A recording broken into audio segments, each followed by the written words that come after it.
Hello, I'm recording this on November 20th, and that means two things. We've just observed aurora phenomena on the sun. They have their own lights up there. And it is time for the darkness news update. Let's just get into it. Addis Ababa, Ethiopia, spent last week hosting the IAU's Symposium on DarkSky and Astronomical Heritage. That was 5 days of talks from luminaries and advocates across the entire field of night conservation, and it sounded like they all had a great time. DarkSky International has named their awards winners. Lifetime Achievement goes to Nancy Clayton. John Barentine got their academic prize, while Michael Terrell got their prize for public advocacy, while Wimberley Valley, Texas gets their prize for place. There are also Rising Stars and regional awards. All those details are in the links in the description, however. DSI, meanwhile, also recognized Sopotnia Wielka in Jeleśnia, Poland, hopefully I said that right, as their first dark sky community in Poland. Local advocates have been working in the region for 30 years on lighting, actually. And Saguaro National Park in Arizona is now an urban night sky place, which is the first national park in Arizona to get that particular certification.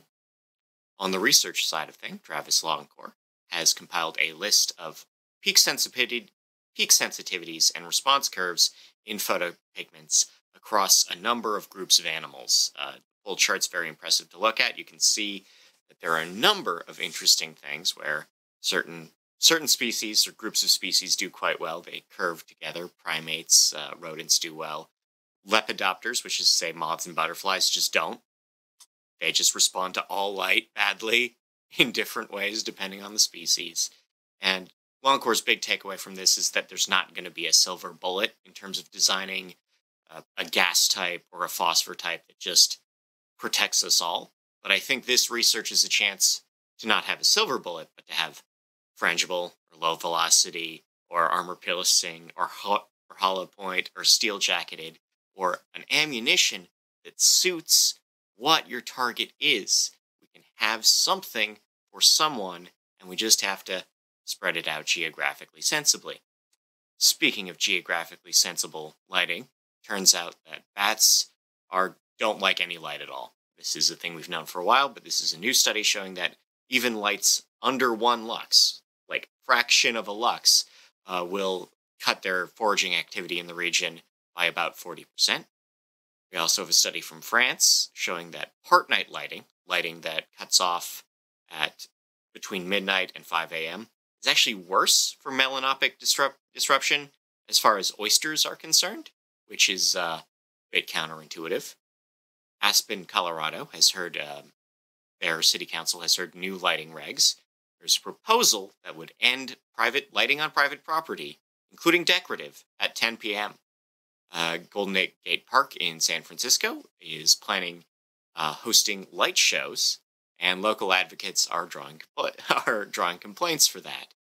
Folly Beach in South Carolina has switched out 37 lights near the beach itself for turtle safety. And why would they do that? Well, because Sarasota and Manatee Counties, Florida, did just that and had a record year for turtle nesting.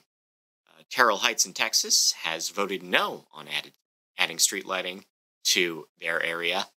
Never mind that the county has expressed some security concern about the lack of lighting. They say no to light pollution. And China has begun to run tests that will shoot laser light shows, full disco mode. Again, if you're on the video version, it's playing right now. And that will, in theory, improve driver alertness. And I hate it. It looks so bad, and it's going to be so bad for any birds in the area. Oh, like, I'm not a scientist of any kind, but I'm like, no, birds aren't going to like that in the least.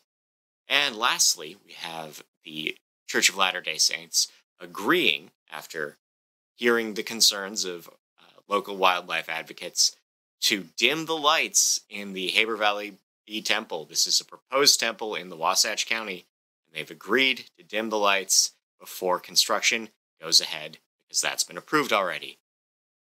We gotta take the wins where we can, and this one feels like a good one. I'm Scott Wachter. This comes together based on the funding of the Lighting and Darkness Foundation. If you can offer a recurring donation or even just a one-time donation, please consider it. It helps this series happen. It helps other projects happen. But otherwise, I thank you for your time. Until next time, enjoy yourself.